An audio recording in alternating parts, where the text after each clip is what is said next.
উলামায়ে কেরামদেরকে মৌলবাদী বলে গালি দেওয়া হচ্ছে।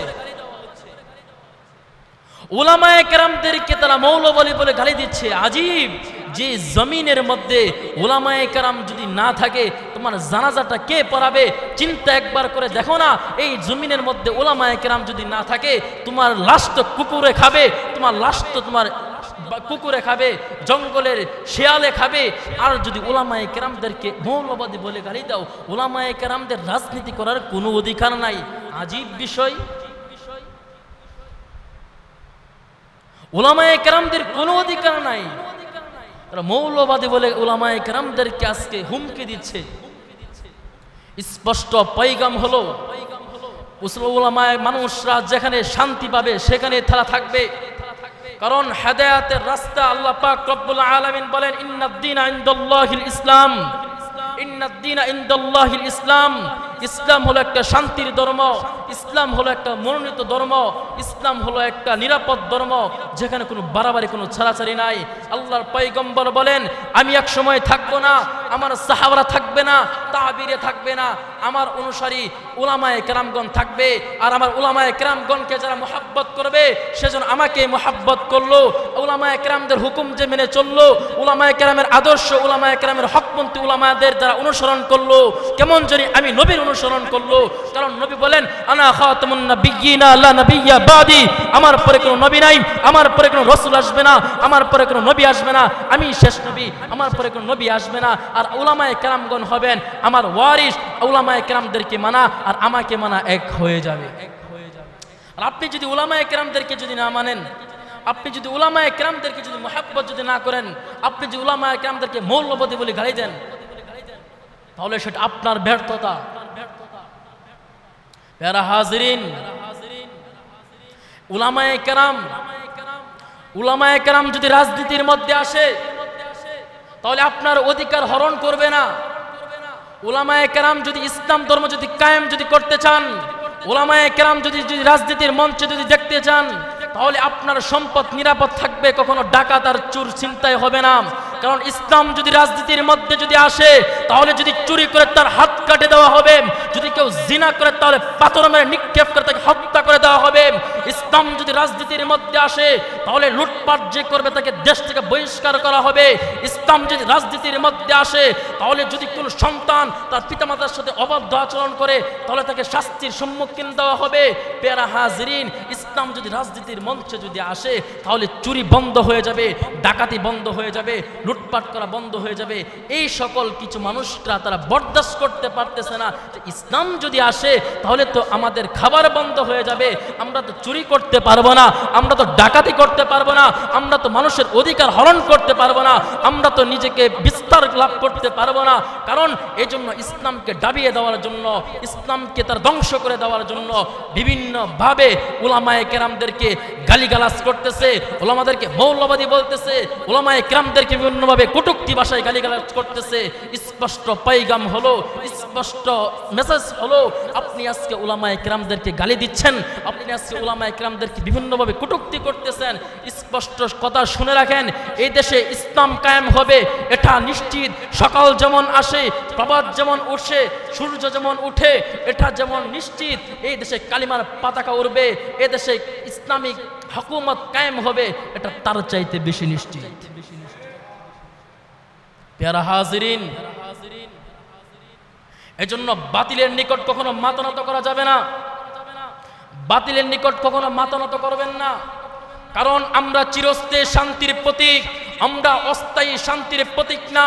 আজকে জমিনের মধ্যে যারা রাজনীতি করতেছে তারা অস্থায়ী শান্তি করতেছে, কিন্তু চিরস্থায়ী দুঃখের মধ্যে লিপ্ত আছে। আওয়াজ দিয়ে বলেন ঠিক কিনা?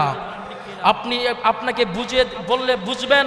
একটা জিনিস লক্ষ্য করেন, আমরা মুসলমান, আমরা কি বলেন, আমরা কি মুসলমান? আমরা দুনিয়ার মধ্যে চিরস্থায়ী থাকবো কি থাকবো না? চিরস্থায়ী থাকবো না। আমাদের ঠিকানা কি? জান্নাত। বলেন, আমাদের ঠিকানা কি?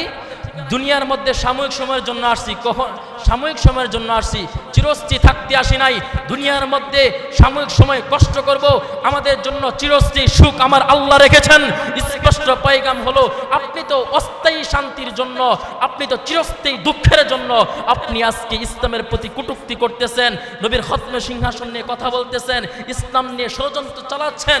হ্যাঁ, কথা পয়গাম হলো, স্পষ্ট কথা হলো, আমরা চিরস্থায়ী শান্তির প্রতীক। আমরা অস্থায়ী যদি আমাদের কষ্টও যদি হয়, আমরা চিরস্থায়ী শান্তি পেতে চাই, অস্থায়ী শান্তির আমাদের কোনো প্রয়োজন নাই। কারণ আমরা মুসলমান, আমরা ইমানদার, আমরা তাকওয়াবান। আমাদের জন্য আল্লাহ পাক রব্বুল আলামিন চিরস্থায়ী জান্নাত রেখে দিয়েছেন, বলেন না সুবহানাল্লাহ।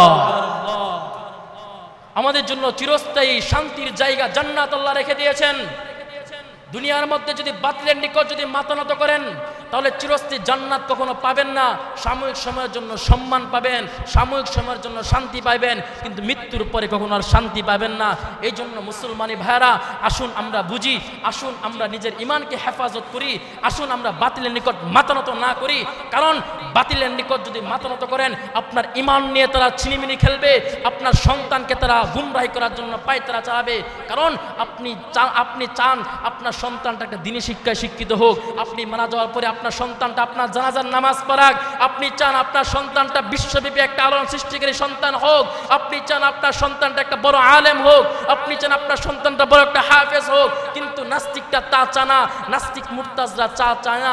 তারা চায় সন্তানগুলোকে ইংলিশ মিডিয়াতে পাঠিয়ে মক্তব থেকে মক্তবের সময়কে মক্তবের সময় ইংলিশ মিডিয়ার সময় অ্যাডজাস্ট করে এখন আর সন্তানদেরকে মক্তবে না পাঠিয়ে যেন ইংলিশ মিডিয়াতে পাঠায়। ফজিলত কি জানো? তারা এমন সময়ের মধ্যে গাড়ি ভাড়া ফ্রি, নাস্তা ফ্রি, সব কিছু ফ্রি। এই জন্য তারা এই সময়টা তারা বাজেট করেছে যেন কোনো মক্তব যেন চালু না হয়, সন্তানরা যেন কোরআন শিক্ষা না করতে পারে। এই তারা ষড়যন্ত্র চালিয়ে আসছে, ইসলামকে তারা ধ্বংস করে দেওয়ার জন্য তারা পায়তারা চালাচ্ছে।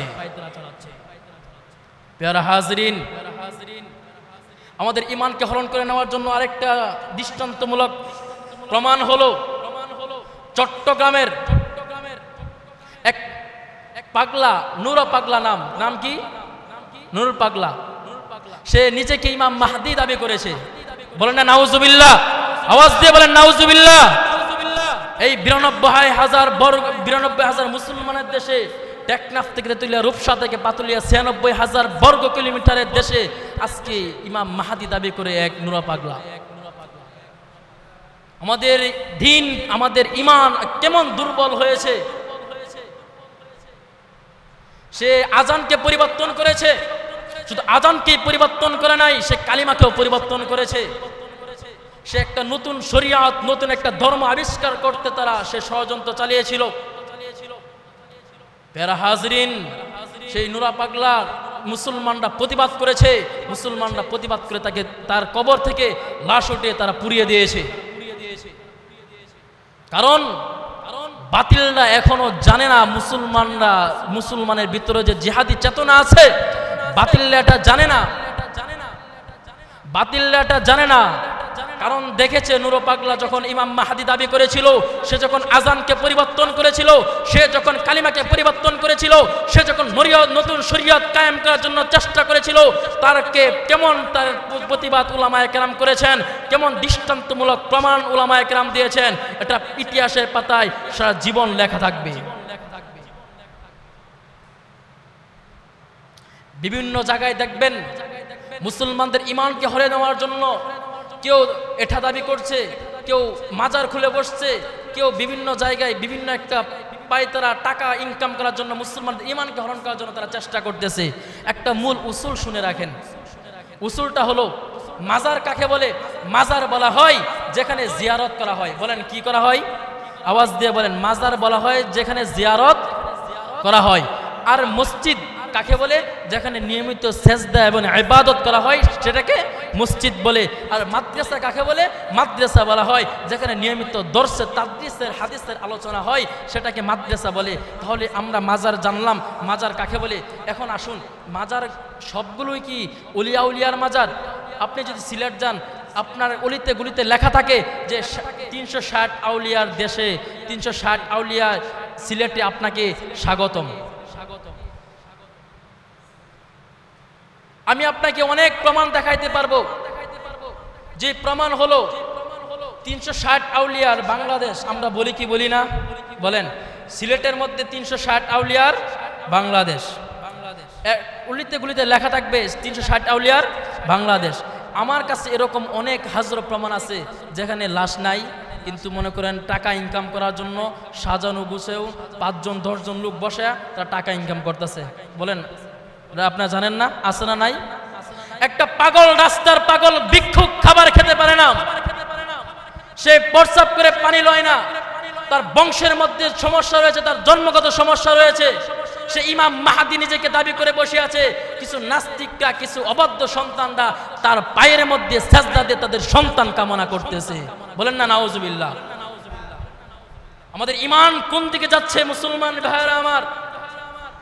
আমাদের ঈমানকে হরণ করার জন্য আমাদের চারপাশে কিছু নাস্তিকরা ষড়যন্ত্র চালাচ্ছে। আমি তো আপনাদেরকে এই জন্য বলতেছি যে আল্লাহ পাক দুইটা রাস্তা রেখেছেন, ফারিকুম ফিল জান্নাহ ওয়া ফারিকুম ফিস সাঈর। একটা রাস্তা জান্নাতের, আরেকটা রাস্তা জাহান্নামের। বান্দা কোন রাস্তা জান্নাতের, কোন রাস্তা জাহান্নামের সেটা তো তুমি ভালো করে জানো, সেটা তো তুমি ভালো করে বুঝো। তোমাকে আল্লাহ জেহেন দিয়েছে তুমি ভালো করে চিনার জন্য, ভালো করে জানার জন্য। এখন যদি তুমি সেজদা দাও মাজারে গিয়ে তোমার সন্তানের জন্য, এটা তো শিরিক, চূড়ান্ত পর্যায়ের শিরিক। কারণ সন্তান দেওয়ার মালিক কে? আওয়াজ দিয়ে বলেন, সন্তান দেওয়ার মালিক কে? আল্লাহ। আল্লাহ তাআলা এই সকল পাগল ছাগল থেকে আমাদের ঈমানকে হেফাজত করুক। সবাই আমিন। আল্লাহ জুড়ে বলেন আমিন। যারা হাজিরিন, ইসলাম একটি শান্তির ধর্ম। কিসের ধর্ম? বলেন, আওয়াজ দিয়ে বলেন, ইসলাম কিসের ধর্ম? এই শরীয়ত, ইসলামী শরীয়ত, ইসলামী হুকুমত, ইসলামী শরীয়ত, এটা আমার জন্য, আপনার জন্য জীবন চলার পথে আমাদের সহজ না কঠিন? বলেন, ইসলামী শরীয়ত আমাদের জন্য সহজ না কঠিন? সহজ। কি সহজ? ইসলামী শরীয়ত। ভাই দেখেন একটা জিনিস, আপনার আপনার আপনার বোনকে যদি কেউ দর্শন করে তখন কি আপনার মাথা ঠিক থাকবে? বলেন, মাথা ঠিক থাকবে? ঠিক থাকবে না। তাহলে দেখেন শরীয়ত কি বলে, যখন তোমার বোনকে দর্শন করেছে, ইসলামী শরীয়ত হলো তাকে পাথর মেরে এই জমিনের মধ্যে হত্যা করে ফেলো। কোন শরীয়তের আইন এটাই, তাকে পাথর মেরে নিক্ষেপ করে হত্যা করে ফেলো। এই শরীয়তের হুকুম এটা। দেখেন তাহলে এই শরীয়তের হুকুম যদি এটা কায়েম হয়, তাহলে দর্শন বন্ধ হবে না চালু থাকবে? আওয়াজ দিয়ে বলেন, দর্শন বন্ধ হবে না চালু থাকবে? বন্ধ হবে। এখন যদি কোনো ধর্ম, এখন যদি কোনো নেতা, কোনো এক বড় পদের এক লোক যদি বলে শরীয়তের হুকুম আমরা চাই না, তাহলে সে গুমরাহি হবে না মুমিন থাকবে? গুমরাহ হয়ে যাবে। কি হয়ে যাবে? যে বলবে শরীয়তের হুকুম আমরা চাই না, সে মুমিন থাকবে না, গুমরাহ হয়ে যাবে। আওয়াজ দিয়ে বলেন, মুসলমান গুমরাহ থাকবে না, মুমিন থাকবে না, গুমরাহ হয়ে যাবে? গুমরাহ হয়ে যাবে। কারণ শরীয়তের হুকুম যে মুসলমান, সে কখনো তার জবান থেকে এরকম শব্দ আসতে পারে না যে আমি শরীয়ত চাই না, আমি শরীয়ত মানি না। এরকম কখনো শব্দ একজন মুসলমানের জবান থেকে কখনো বের হতে পারে না। আওয়াজ দিয়ে বলেন ঠিক কিনা? প্রিয় ভাইয়েরা আমার, এই শরীয়ত হুকুম, শরীয়তের দিন কায়েম করা, শরীয়তের হুকুম মানা আমাদের প্রত্যেকের জন্য অনিবার্য, আবশ্যকীয়। কারণ এই জীবন চলার পথে প্রত্যেকটা কাজের মধ্যে শরীয়ত রয়েছে। আপনি ঘুমাইবেন শরীয়ত, আপনি রাস্তা দিয়ে চলবেন শরীয়ত, প্রত্যেকটা কাজের মধ্যে শরীয়ত। বিবাহ করবেন শরীয়ত, আপনি ব্যবসা করবেন শরীয়ত বলে যে হালাল ভাবে ব্যবসা করো, আপনি বিবাহ করবেন যে হালাল পন্থায়, সুন্নতি পন্থায় বিবাহ করো। প্রত্যেকটা কাজের মধ্যে শরীয়ত আছে না নাই? বাবা বলেন না, শরীয়ত আছে না নাই? প্রত্যেকটা কাজের মধ্যে শরীয়ত আছে। আপনার মুমিন বান্দা, জান্নাত আপনার গন্তব্যস্থান, দুনিয়ার কোনো গন্তব্য আপনার গন্তব্যস্থান না। মুমিনের গন্তব্যস্থান কি? জান্নাত। বলেন, মুমিনের গন্তব্যস্থান কি? জান্নাত। তাহলে যে বলে শরীয়ত নাই, আরে শরীয়ত ছাড়া তো জান্নাতে যেতে পারবেন না, শরীয়ত ছাড়া তো কখনো জান্নাত পাবেন না। শরীয়ত তো আপনার মানতে হবে, কারণ জমিনের উপর যখন চলবেন আল্লাহর হুকুম আপনার মানতে হবে। আমাদের মুসলমানদের ঠিকানা তো জান্নাত, দুনিয়াতে কখনো ঠিকানা না। আমাদের গন্তব্যস্থান জান্নাত, কারণ আমরা মুসলমান। কি ভাই? আমরা মুসলমান। এই জন্য যারা বলবে যে শরীয়ত মানি না, তারা গুমরা থাকবে, গুমরা হবে না, মুমিন থাকবে, গুমরা হয়ে যাবে। কি হয়ে যাবে? আল্লাহ আমাদেরকে এই সকল ফিতনা থেকে হেফাজত করুক। সবাই আমিন। প্রিয় হাজিরিন, আমি একটা আয়াত কারিমা আপনাদের সম্মুখে পাঠ করেছি। আল্লাহ পাক রব্বুল আলামিন বলেন, ইয়া আইয়ুহাল্লাযীনা আমানুত্তাকুল্লাহ ওয়া কুনু মা'আস সাদিকিন।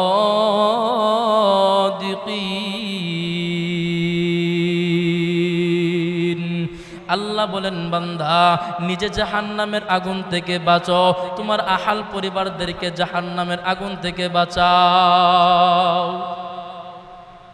আল্লাহ বলেন, বান্দা নিজে জাহান্নামের আগুন থেকে বাঁচো এবং তোমার পরিবারকে বাঁচাও। তুমি শরীয়ত মানো, তোমার আত্মীয় স্বজনকে শরীয়তের হুকুম বোঝাও, তুমি নিজে জাহান্নামের আগুন থেকে বাঁচো। একটা ঘটনা শোনাই। শরীয়ত কি জিনিস এমন আমাদের বর্তমান সময়ে কি প্রয়োজনীয়। আলী আসগর একটা ছোট্ট বাচ্চা, তাসকিয়াতুল আউলিয়া কিতাবের মধ্যে লেখেন, একটা ছোট বাচ্চা, বয়স হলো মাত্র 7 বছর। এশারের নামাজের পর অজুরে কান্না করতেছে। মানুষ এসে জিজ্ঞাসা করতেছে, তুমি কান্না কেন করতেছ? বলে, চাচা আমি কান্না করার কারণ হলো, আমার কান্নার কারণ হলো আমার মা যখন রান্না করে তখন দেখি ছোট ছোট লাকড়ি দ্বারা যখন আগুনটা জ্বালিয়ে দেয়, আগুনটা ছোট ছোট লাকড়ি দ্বারা আগুন বড় বড় যখন আগুনটা দাউ দাউ করে যখন জ্বলতে থাকে, তখন আগুনটা কন্ট্রোলে আনার জন্য বড় বড় লাকড়িগুলো ব্যবহার করে। ও চাচা, আমার ভয় হয় আমি আলী আসগরের দ্বারাই নাকি আল্লাহ জাহান্নামের আগুনটা জ্বালায়া দেয়, আমি আলী আসগরের দ্বারা নাকি আল্লাহ জাহান্নামের আগুনটা জ্বালায়। কেমন ভয় তাদের অন্তরের মধ্যে ছিল, কেমন তাকওয়া তাদের অন্তরের মধ্যে ছিল। ও চাচা, আমার ভয় হয় আমার মা যেমন ছোট ছোট লাকড়ি দ্বারা যেমন আমার মা রান্না করার সময় যেমন আগুন জ্বালায়, আমার মাওলা নাকি কাল কিয়ামতের দিন জাহান্নামের আগুনটা নাকি আমাকে দ্বারায় জ্বালিয়ে দেয়। কেমন তাদের অন্তরের মধ্যে কেমন ভয় ছিল। তারা শরীয়ত মানত, হুকুম আল্লাহর হুকুম মানত, রব্বে কাবার ভয় তাদের অন্তরের মধ্যে ছিল, যার কারণে এই অল্প বয়সের মধ্যে তাদের দিনের একটা পরিবর্তন তাদের মধ্যে এসে গেছে। আল্লাহ পাক রব্বুল আলামিন বলেন, ইয়া আইয়ুহাল্লাযীনা আমানুত্তাকুল্লাহ ওয়া কুনু মা'আস সাদিকিন। وقال الله تعالى يا أيها الإنسان ما غرك بربك الكريم। আল্লাহ বলেন, হে বান্দা, ইয়া আইয়ুহাল্লাযীনা আমানুত্তাকুল্লাহ, এ দুনিয়ার মানুষরা আমাকে ভয় করো। আমি আল্লাহকে কি করো? ভয় করো। বলেন না কি করো? বলেন আল্লাহকে ভয় করো।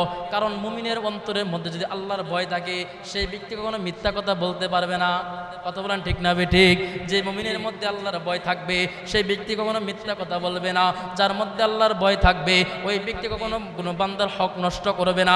যার মধ্যে আল্লাহর ভয় থাকবে ওই ব্যক্তি কখনো বান্দার কোনো হক নষ্ট করবে না, কখনো সুদ খাইবে না, কখনো ঘুষ খাইবে না, কখনো মানুষকে অত্যাচার করবে না, কখনো মানুষের উপর জুলুম করবে না, কখনো মানুষের উপর অত্যাচার করবে না, কারণ তার মধ্যে আল্লাহর ভয় রয়েছে।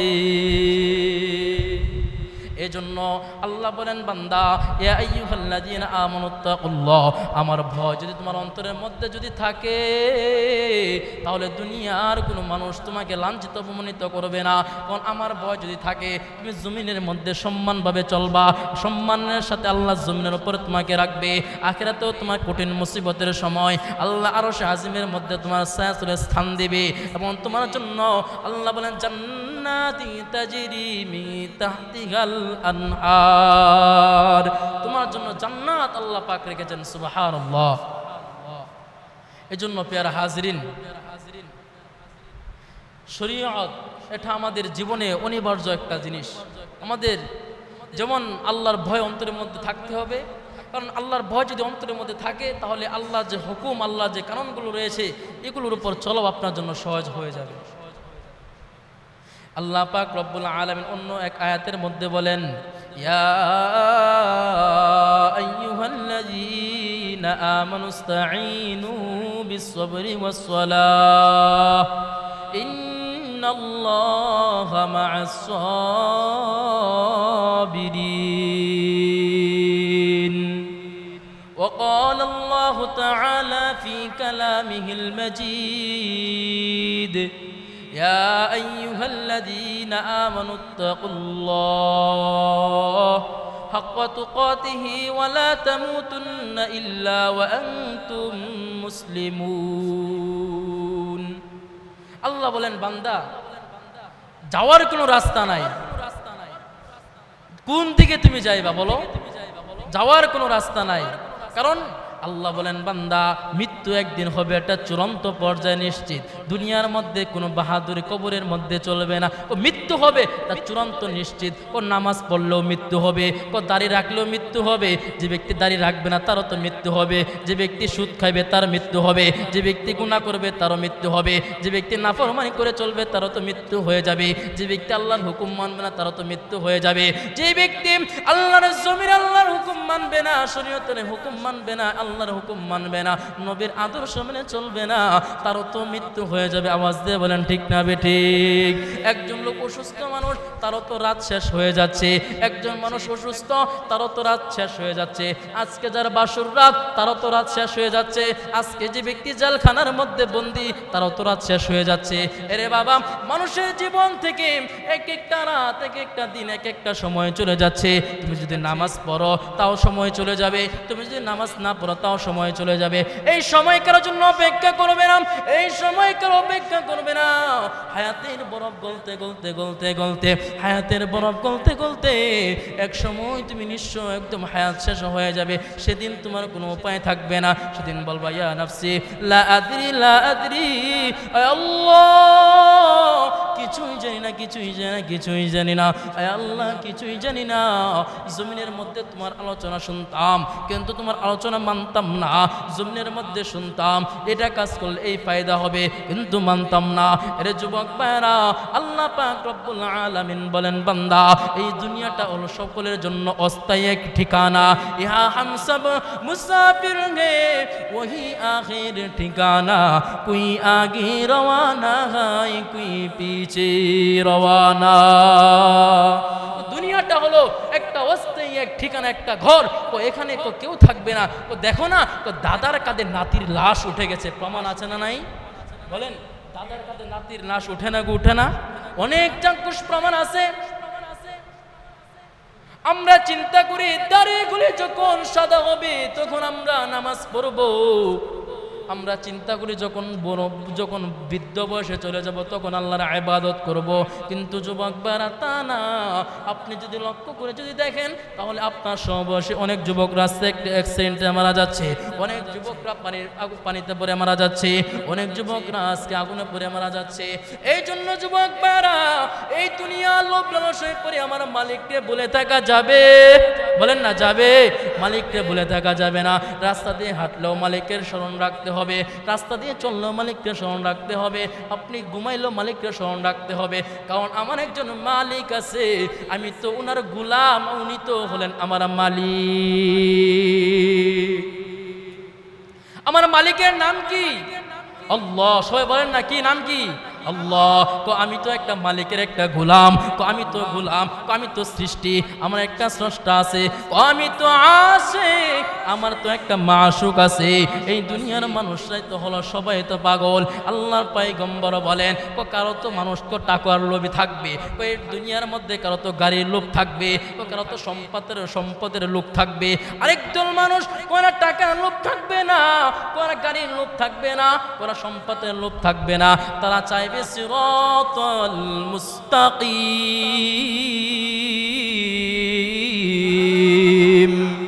তারা চাইবে সিরাতাল মুস্তাকিম। মালিক টাকা চাই না, আয় আল্লাহ সম্পদের প্রয়োজন নাই, আয় আল্লাহ ক্ষমতার প্রয়োজন নাই, আয় আল্লাহ আমরা শুধু তোমাকেই চাই। এই জন্য যুবক ভাইরা, যে যেখানে চাকরি করো, মালিক বলেন বান্দা আমাকে পাওয়ার জন্য তো তোমার স্থান থেকে ত্যাগ করা লাগে না। যেখানেই আছো পবিত্র অবস্থা আমাকে ডাক দাও, আমি ওকে পাওয়া যাইবা। আল্লাহ বলেন কুল ইয়া ইবাদিয়াল্লাযীনা আসরাফু লা তাকনাতু মির রাহমাতিল্লাহ। বান্দারে গুনাহ করতে করতে পাহাড় সম পরিমাণ গুনাহ করে ফেলেছো বান্দা, গুনাহ করতে করতে সমুদ্রে ফেনা পরিমাণ গুনাহ করে ফেলেছো বান্দা, গুনাহ করতে করতে একদম উহুদ পাহাড় সম পরিমাণ গুনাহ করে ফেলেছো। আল্লাহ বলেন লা তাকনাতু মির রাহমাতিল্লাহ, বান্দা আমার রহমত থেকে নরাশ হয়ে যেও না, আমার রহমত থেকে নরাশ হয়ে যেও না। আল্লাহ বলে আনা গাফফারু আনা রহমানু আনা রহিম, বান্দা তুমি তো গুনাহগার, আমার একটা নাম আছে গাফফার, আর তুমি তো নাফরমান, আমার একটা নাম আছে রহমান। বান্দা তুমি তো হইলে রিজিকের ভিখারি, আমার একটা নাম আছে রাজ্জাক। আল্লাহ বলেন বান্দা যা কিছু লাগবে আমাকে বলো, কারণ আমি তো তোমার মালিক, তোমার মালিক তো তোমার মাজার না যেখানে মাজারে গিয়ে সেজদা দিবা, সন্তান চাইবা, সন্তান দেওয়ার মালিক তো হলেন একজন, তার নাম কি আল্লাহ। প্যারা হাজিরিন, আমাদের মূল মাকসাদ, মূল উদ্দেশ্য হলো, আমি আজ যেটা আপনাকে বুঝাইতে চাচ্ছিলাম, মুসলমানের গন্তব্যস্থান হলো জান্নাত। বলেন কি? একটু আওয়াজ দিবেন, 5 মিনিট আলোচনা করব, গুরুত্ব দিয়ে শুনবেন। মুসলমানের সময় কম, 2 মিনিট। মুসলমানের গন্তব্যস্থান কি? আওয়াজ দিয়ে বলেন গন্তব্যস্থান কি? সবাই জবান খুলে বলেন মুসলমানের গন্তব্যস্থান কি? জান্নাত। আমরা দুনিয়া কি আমাদের গন্তব্যস্থান? বলেন এটা অস্থায়ী শান্তি। বলেন কি? একটা কথা আপনাদেরকে মূলনীতি একটা বুঝাই, দেখেন দুনিয়ার মধ্যে যদি শান্তি পেতে চান, এটা হলো অস্থায়ী শান্তি। বলেন কি? অস্থায়ী শান্তি, এগুলো চিরস্থায়ী শান্তি। আওয়াজ দিয়ে বলেন মুমিনের শান্তি কি চিরস্থায়ী দুনিয়ার মধ্যে? দুনিয়ার শান্তি মুমিনের অস্থায়ী, কিন্তু শান্তি চিরস্থায়ী কোথায়? আওয়াজ দিয়ে বলেন কোথায়? জান্নাতে। আর যারা মুনাফিক, যারা গাফফার, যারা হলেন গুমরাহী, যারা কাফের, যারা মুশরিক, তাদের শান্তি সাময়িক সময়ের জন্য দুনিয়ায়, আর অশান্তি চিরস্থায়ীর জন্য কোথায়? জাহান্নাম। আওয়াজ দিয়ে বলেন কোথায়? আল্লাহ বলেন ফারিকুম ফিল জান্নাহ ওয়া ফারিকুম ফিস সাঈদ। মুমিনদের জন্য জান্নাত, কাফেরদের জন্য জাহান্নাম। এখন জান্নাত যদি পেতে চাও, এটা আলোচনা অনেক, তুমি জান্নাত যদি পেতে চাও হক পথে চলো। কি পথে চলো? হক পথে চলো, ইসলাম ধর্ম মানো। কি ধর্ম মানো? ইসলাম ধর্মের ভিতরে হারাম, সুদ খাওয়া হারাম, ঘুষ খাওয়া হারাম, মিথ্যা কথা বলা হারাম, বান্দার হক নষ্ট করা হারাম, মানুষের সাথে অত্যাচার করা হারাম, জুলুম করা হারাম, বান্দার হক নষ্ট করা হারাম, জিনা করা হারাম, মদ খাওয়া হারাম, সমস্ত হারাম ইসলাম ধর্মের মধ্যে চলে আসছে। এক কথায় তুমি জান্নাত পেতে চাও, ফারিকুম ফিল জান্নাহ, জান্নাত যদি তুমি পেতে চাও তাহলে দাখালাল জান্নাতি ওয়াল আমালি ফিল জান্নাহ, তাহলে জান্নাতের আমল করো। আল্লাহ বলেন জান্নাতুম মিন তাজরি মিন তাহতিহাল আনহার, তোমাদের জান্নাত রেখে দেওয়া হয়েছে। সুবহানাল্লাহ। এই জন্য প্রত্যেক সপ্তাহে আপনাদেরকে বয়ান শোনানো হয়, আমল নাই ভিতরে, তাকওয়া নাই ভিতরে, আল্লাহর ভয় নাই ভিতরে, নামাজের বয়ান ইমাম সাহেব করতে করতে তার জীবন যা যা অবস্থা, কিন্তু আপনার ভিতরে কোনো অনুভূতি নাই, আপনার ভিতরে কোনো একটা নামাজের ইস্পিয়া তৈরি হয় না। কারণ কি? বলে কারণটা হলো যে পেটের ভিতরে যে খাবারটা গেছে ওই খাবারটাই তো বড় হারাম। তাহলে এই বয়ান দ্বারা ফায়দাটা কি হবে বান্দার অন্তরের মধ্যে? ওই তো খাই হারাম, তাহলে এই বয়ান দ্বারা ফায়দাটা কি হবে? এই মসজিদ থেকে তওবা করে বের হন, না খেয়ে মরে যাবেন তবু হারাম খাবেন না। অল্প খাবেন, এক বেলা খাবেন, 3 বেলা থেকে এক বেলা খাবেন তবু হালাল খাবেন, অল্প খাবেন, হারাম খাবেন না। কারণ যার মধ্যে হারামের এক ফোঁটা রক্ত রয়েছে, নবী বলেন, মেশকাত শরীফের হাদিস 4191 নম্বর হাদিসের বর্ণনা, নবী বলেন আদ-দামু ফিল হারামি লাখালাল জাহান্নামা, যে ব্যক্তি এক ফোঁটা রক্ত থাকবে তার শরীরে সে জাহান্নামে যাবে। নাউজুবিল্লাহ। তাহলে হারাম খাবেন? বলেন না হারাম খাবেন? হারাম খাবেন? হারাম খাবেন? হারাম খায়েন না ভাই। অনুরোধ, 2টি পা গায়ে দেন, পায়ে হাত দিয়ে বলি হারাম খায়েন না। কারণ দুনিয়ার মধ্যে কখন যে বিদায় নিয়ে চলে যাবেন কারো কাছে মাপ চাওয়ার মতো সময়টা পাবেন না। এজন্য হারাম খায়েন না, অসৎ পথে চলিয়েন না, মিথ্যা কথা বলিয়েন না, সুদ ঘুষ খায়েন না, সৎ পথে চলেন। বরকত দেওয়ার মালিক কে? আওয়াজ দিয়ে বলেন বরকত দেওয়ার মালিক কে? আপনি সৎ পথে চলেন, অল্প রুজি ইনকাম করেন, শান্তি দেওয়ার মালিক কে? সম্মান দেওয়ার মালিক কে? আল্লাহ। এজন্য আল্লাহ বলেন ইয়া আইয়ুহাল্লাযীনা আমানুস্তাঈনু বিস-সাবরি ওয়াস-সালাহ, তোমরা নামাজের মধ্যে ধৈর্য ধারণ করো। কারণ রিজিকের মালিক কে? হতাশ হওয়ার কিছু নাই, মুমিনের একজন মালিক আছে, নাম কি? আল্লাহ। এজন্য প্যারা হাজরিন, আমার মূল বক্তব্য হলো যে আমরা দ্বীনের ইসলাম, আমরা শরীয়তের আমাদের বিধিবিধানগুলো নিজের মধ্যে আমরা ফিট করব। কারণ এই দ্বীনের শরীয়তের ফিট করা আমাদের কারণ হলো কারণ আমরা মুমিন, আমাদের গন্তব্যস্থান জান্নাত। বলেন কি? জান্নাত। আমরা জান্নাতের প্রতীক কি? আওয়াজ দিয়ে বলেন, হাত উঠে লাড়াচাড়া দেন, হে আল্লাহ আমরা জান্নাতের প্রতীক। হে আল্লাহ কি বলেন? আল্লাহ আমরা জান্নাতের প্রতীক। আল্লাহ আমরা জান্নাত চাই। দুনিয়ার মধ্যে সাময়িক কষ্ট হলেও আল্লাহ তুমি আমাদেরকে চিরস্থায়ী সুখে রাখো। আল্লাহ দুনিয়ার মধ্যে কষ্ট হলেও, দুনিয়ার মানুষ যদি আমাকে গালি দেয় আমি তাকে গালি দিব না, দুনিয়ার মানুষ যদি আমাকে লাঞ্ছনা দেয় আমি তার সাথে কথা বলবো না। হে আল্লাহ তুমি আমাদেরকে জান্নাত দান করিও। দুনিয়ার মধ্যে কষ্ট হলে আমাদেরকে জান্নাত দান করিও। আমিন আমিন। ওয়া আখিরু দাওয়ানা আলহামদুলিল্লাহি রাব্বিল আলামিন।